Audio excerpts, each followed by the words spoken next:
Today we're going to talk about the Ux105 UVAIRx air cleaner model, and specifically how to do a couple of things to keep this thing running smoothly. One is I'm going to show you how to replace the nose cone assembly or replacement cell. That needs to be done every 2 years or 24 months of constant running, and you can get those through calibersalesandconsulting.com.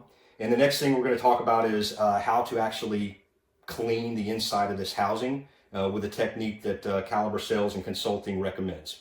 So the first thing we want to do is unplug the unit. It's running. We can see it's running because the light's on and we can hear the fan.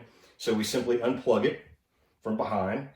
And if you look down inside the housing assembly, you'll see that there are two screws on either side of the replacement cell. Those can be accessed either with a flat tip or a Phillips head screwdriver. I'm going to use a Phillips head. I do recommend using a regular manual screwdriver as opposed to an electric screwdriver, because we don't want to torque these things down or ruin the screw heads, because these are special screws that are in here.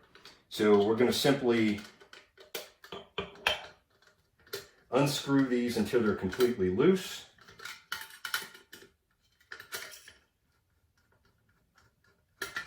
Okay. And what happens then is the nose cone assembly is freed, and it's going to simply come right out, and you'll see it's connected to a series of wires, electrical wires, with a quick disconnect. That's what we're going to do, is we're going to simply take that connection off. And this is what your nose cone assembly or replacement cell looks like. So when we look down in here, we'll see all the wires, we'll see the fan in the bottom, and that's where the air is sucked through. It goes through the fan and it pushes the air up through this nose cone assembly where is housed all of the compounds that create the chemical reaction that gives us the hydroxyl radicals that eliminate all the VOCs and pathogens.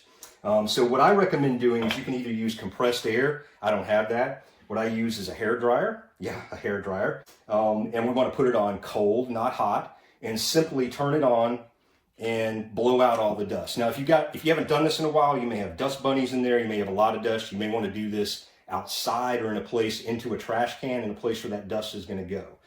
Mine's pretty clean because I do it every month, but we're just going to take our hair dryer and we're going to blow it out. Okay, when you're satisfied that it's dust free, okay, what we want to do is simply rehook the quick connect back up to the nose cone assembly, like so. Make sure it's nice and tight, and then we just drop this thing right back in exactly as it was and tighten it back down. If it's new, then we just do the same thing and we replace the old one with the new one.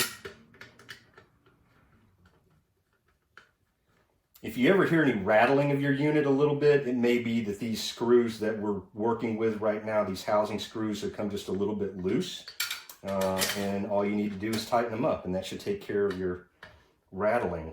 Mine does that sometimes because I take it with me everywhere, in a backpack, on the plane, move it around the house depending on what we're doing. But once you're done screwing that back in, okay, everything's cleaned. We're going to plug the unit back in, making sure it works. Yep, we know it works.